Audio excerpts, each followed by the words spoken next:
Hello everyone, welcome back to my channel. तो आज हम करने वाले हैं बायोलॉजिकल क्लासिफिकेशन का topic, that is kingdom plantae and animalia.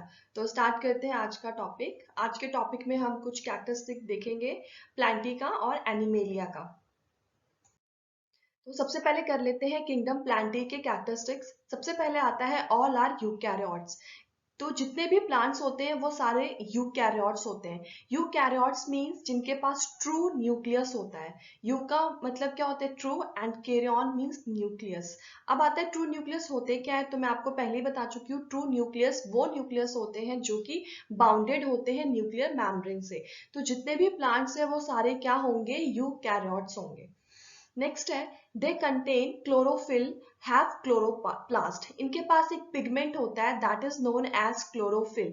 और ये क्लोरोफिल जो होता है कैसे कलर का होता है? ग्रीन कलर का होता है। दैट्स वाई इन जितने भी प्लांट्स हैं उनका जो कलर है वो ग्रीन क्यों होता है? Because they have a green pigment that is known as chlorophyll. इनके पास क्लोरोप्लास्ट भी होता है। क्लोरोप्लास्ट क्या है? क्लोरोप्लास्ट एक सेल ऑर्गेनिल्स है जो कि एनिमल्स में एब्सेंट होता है, बट ये प्लांट्स में प्रेजेंट होता है। यही वो सेल ऑर्गेनिल्स है जो कंटेन करता है क्लोरोफिल को। इन्हीं दो की वजह से जो सारे प्लांट्स हैं वो ग्रीन दिखते हैं। क्वेश्चन ये भी आ सकता है कि name a green pigment present in the Plantae kingdom. तो आंसर क्या होगा? क्लोरोफिल। या क्वेश्चन ऐसा भी पूछ सकते हैं कि name a cell organelle that contain chlorophyll. तो आंसर होगा क्लोरोप्लास्ट। इन दोनों में डिफरेंस क्या है, क्लोरोफिल और क्लोरोप्लास्ट में? क्लोरोफिल पिगमेंट है, ग्रीन कलर का पिगमेंट है जो कि क्लोरोप्लास्ट में प्रेजेंट होता है। और क्लोरोप्लास्ट क्या है? क्लोरोप्लास्ट एक सेल ऑर्गेनल है जो कि सिर्फ प्लांट्स में प्रेजेंट होते हैं। So this is the major difference between chlorophyll and chloroplast. Chlorophyll is a pigment and chloroplast is a cell organism. Next आता है few are heterotrophic such as insectivorous plants और parasites. मेनली तो हमें पता है कि जितने भी प्लांट्स होते हैं वो सारे क्या होते हैं? ऑटोट्रॉप्स होते हैं। ऑटोट्रॉप्स मीन्स क्या वो अपना जो फूड है वो खुद बना सकते हैं। अब वो ऑटोट्रॉप्स क्यों होते हैं? क्योंकि वो फोटोसिंथेसिस परफॉर्म कर सकते हैं। बट कुछ प्लांट्स ऐसे भी हैं, बहुत ही कम प्लांट्स हैं ऐसे जो कि हेटरोट्रॉप्स भी होते हैं। हेटरोट्रॉप्स मीन्स जो अपना फूड खुद नहीं बना सकते, वो अपने फूड के लिए किसी दूसरे ऑर्गेनिज्म पे डिपेंड करते हैं। तो कुछ ऐसे प्लांट्स हैं, वो उनका जो मोड ऑफ न्यूट्रिशन है वो क्या है? इंसेक्टिवोरस प्लांट्स और पैरासाइट्स। इंसेक्टिवोरस प्लांट्स वो प्लांट्स होते हैं जो जिनका फूड जो होता है वो इंसेक्ट होता है। और पैरासाइट्स क्या होते हैं? पैरासाइट्स वो प्लांट्स होते हैं जो डिजीज कॉज करते हैं। तो सबसे पहले एग्जाम्पल आता है इंसेक्टिवोरस प्लांट्स का। तो इंसेक्टिवोरस प्लांट्स के दो एग्जाम्पल्स हैं, bladder what and Venus fly trap. ये जो दोनों प्लांट हैं that is bladder what and Venus fly trap, ये इंसेक्टिवोरस प्लांट्स हैं। मीन्स इनका फूड क्या होगा? इंसेक्ट। जो भी इंसेक्ट इन पे आके बैठता है, चाहे कोई भी इंसेक्ट हो, उन्हें ये क्या करते हैं? ट्रैप कर लेते हैं और उसे एज अ फूड यूज करते हैं। ये भी 1 मार्क्स क्वेश्चन में पूछा जाता है, name a 2 insectivorous plants. then the answer will be bladderwort and Venus flytrap. Next है cuscuta is example of parasite plant. और पैरासाइट प्लांट का एग्जाम्पल क्या है? Cuscuta. This is also important for the 1 marks question. Next है cell wall have cellulose. Plants में सबको पता है कि प्लांट्स और अगर हम एनिमल्स की बात करें तो दोनों में जो मेजर डिफरेंस है वो ये है कि प्लांट्स के पास सेल वॉल होता है और एनिमल्स के पास सेल वॉल नहीं होता। तो जो प्लांट्स होते हैं उनके सेल वॉल, उनमें सेल वॉल प्रेजेंट होता है, और जो प्लांट्स के सेल वॉल में जो मेजर कंपोनेंट है वो क्या होता है? सेलुलोज होता है। नेक्स्ट आता है plantae includes algae, bryophytes, pteridophytes, gymnosperm and angiosperm. ये कुछ 5 डिविजन्स हैं जिसके मैंने अभी नाम लिए हैं, जो यहाँ पे लिखे हुए हैं वो सारे किसके अंडर आते हैं? प्लांटी के अंदर। तो ये जितने भी क्लास है उनको हम डीपली पढ़ेंगे नेक्स्ट चैप्टर में।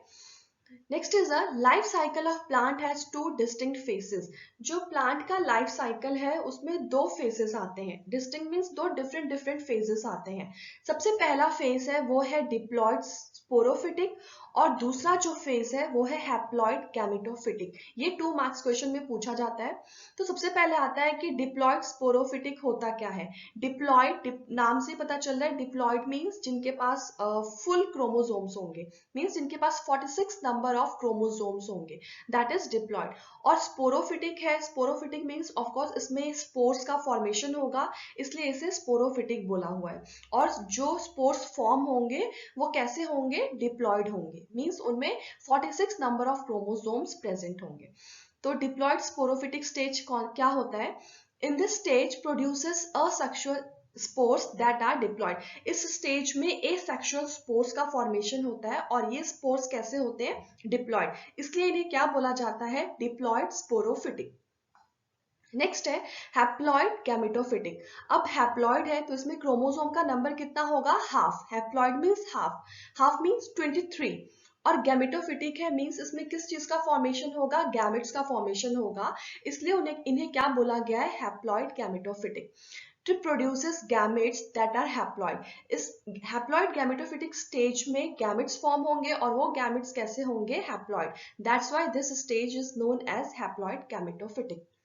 Both the phases alternate with each other, this is called alternation of generation। ये जो दोनों phases होते हैं एक दूसरे को alternate करते हैं। alternate means एक के बाद एक का आना। तो सबसे पहले diploid sporophytic आएगा, फिर haploid gametophytic आएगा, फिर diploid sporophytic आएगा, फिर haploid gametophytic आएगा। तो ऐसे ये एक दूसरे को alternate करते रहते हैं। इस condition को क्या बोलते हैं, alternation of generation। ये 3 मार्क्स क्वेश्चन में पूछा जाता है। डिप्लॉइड स्पोरोफिटिक क्या होता है, हैप्लॉइड गैमेटोफिटिक क्या होता है, और ऑल्टरनेशन ऑफ जनरेशन क्या है। नेक्स्ट आता है किंगडम एनिमेलिया। ये है कुछ कैरेक्टरिस्टिक्स किंगडम एनिमेलिया के। सबसे पहले है they are heterotrophic eukaryotic organisms. ये भी कैसे ऑर्गेनिजम्स हैं, प्लांट्स की तरह ये भी यूकैरियोटिक ऑर्गेनिजम्स ही हैं, मींस इनके पास भी ट्रू न्यूक्लियस होता है। सिर्फ डिफरेंस क्या है, बट इनका जो मोड ऑफ न्यूट्रिशन है वो कैसा है, हेटेरोट्रॉफिक। प्लांट्स का कैसा होता है, ऑटोट्रॉफिक मोड ऑफ न्यूट्रिशन, और एनिमल्स का कैसा होता है, heterotrophic mode of nutrition. Means heterotrophic mode of nutrition means कि ये अपने फूड के लिए किसी दूसरे ऑर्गेनिज्म पे डिपेंड करते हैं, ये अपना फूड खुद की बॉडी में नहीं बना सकते, that is heterotrophic. Next is multicellular. ये कैसे हैं, मल्टीसेलुलर ऑर्गेनिजम्स है। Multicellular organisms means their body contain number of cells. Next is lack cell wall, इनमें सेल वॉल एब्सेंट होता है। नेक्स्ट है they depend on plants for food, ये अपने फूड के लिए डायरेक्टली या इनडायरेक्टली प्लांट्स पे डिपेंड करते हैं। Next is digest their food in an internal cavity and store food reserves as glycogen। ये अपने फूड इन एनिमल्स में जो फूड का डाइजेशन होता है वो एक इंटरनल कैविटी में होता है। इंटरनल कैविटी मीन्स जो बॉडी के इनसाइड जो कैविटी प्रेजेंट है। तो ऑल जैसे कि ह्यूमन बींग्स में डाइजेशन के लिए स्टमक है, तो वैसे ही जितने भी एनिमेलिया किंगडम में आने वाले ऑर्गेनिजम्स हैं उन सबके फूड डाइजेशन के लिए एक इंटरनल कैविटी है। अब इन इंटरनल कैविटी को हर एक ऑर्गेनिजम्स में क्या क्या बोलते हैं वो हम एनिमल क्लासिफिकेशन का जब चैप्टर करेंगे उसमें डीपली करेंगे। यहाँ पे जस्ट एक नेम दिया हुआ है क्योंकि यहाँ पे जस्ट हम कैरेक्टरिस्टिक्स कर रहे हैं एनिमेलिया का, इसलिए। And they store food reserves as glycogen. और ये जो भी एनिमेलिया किंगडम के जो ऑर्गेनिजम्स हैं वो अपने फूड को स्टोर करके रखते हैं, किस फॉर्म में, ग्लाइकोजन फॉर्म में, ताकि जब उनको जरूरत पड़े तो उस ग्लाइकोजन को ये एज अ फूड यूज कर सके। Next is holozoic mode of nutrition, ingestion of food. अब आता है कि जो मोड ऑफ न्यूट्रिशन है एनिमेलिया किंगडम का वो कैसा है, होलोजोइक है। होलोजोइक मींस कि जिसमें जो फूड है वो एनिमल्स अपने हैंड से माउथ तक लेके जाते हैं। This mode of nutrition is known as holozoic. अगर हम मेन मोड ऑफ न्यूट्रिशन की बात करें तो वो है हेटेरोट्रॉफिक। हेटेरोट्रॉफिक में भी फिर डिफरेंट डिफरेंट टाइप्स आते हैं, तो होलोजोइक मोड ऑफ न्यूट्रिशन जो है एक हेटेरोट्रॉफिक मोड ऑफ न्यूट्रिशन का टाइप है। तो होलोजोइक क्या होता है, जिसमें फूड को माउथ तक लेके जाया जाता है, that is also known as ingestion of food. Next is follow a definite growth pattern and grow into adults. जितने भी किंगडम एनिमेलिया के ऑर्गेनिजम्स हैं उनका जो ग्रोथ का पैटर्न होता है, जो उनकी बॉडी का ग्रोथ या डेवलपमेंट का जो सीक्वेंस या पैटर्न होता है वो डेफिनेट होता है, मींस फिक्स्ड होता है। पहले वो बेबी होगा, फिर ग्रो ग्रो करते यंग होगा, फिर एडल्ट होगा। तो ये जो सीक्वेंस है वो सिर्फ किस में पाया जाता है, एनिमेलिया में।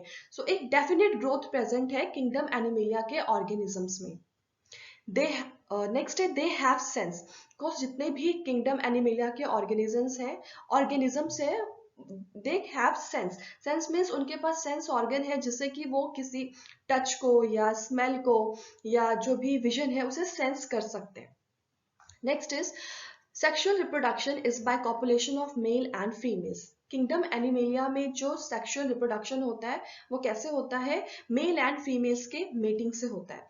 किंगडम एनिमेलिया में ए सेक्सुअल रिप्रोडक्शन एब्सेंट होता है, only sexual reproduction is present. आज के लिए इतना ही। ये जो भी टॉपिक मैंने आज करवाया that is kingdom plantae and animalia, ये इनका एक बेसिक सा इंट्रोडक्शन है, बेसिक कैरेक्टरिस्टिक्स है जो कि चैप्टर 2 बायोलॉजिकल क्लासिफिकेशन का पार्ट है। दोनों ही किंगडम प्लांटी और एनिमेलिया नेक्स्ट चैप्टर में हम डीपली करने वाले हैं। इस चैप्टर का एक और लास्ट टॉपिक बच गया है that is viruses, viroids, prions and lichens. ये कुछ छोटे से टॉपिक है, वो मैं आपको कल की वीडियो में करवाने वाली हूँ। और ये वायरस वाला लास्ट टॉपिक है, उसके बाद हम नेक्स्ट चैप्टर स्टार्ट करेंगे।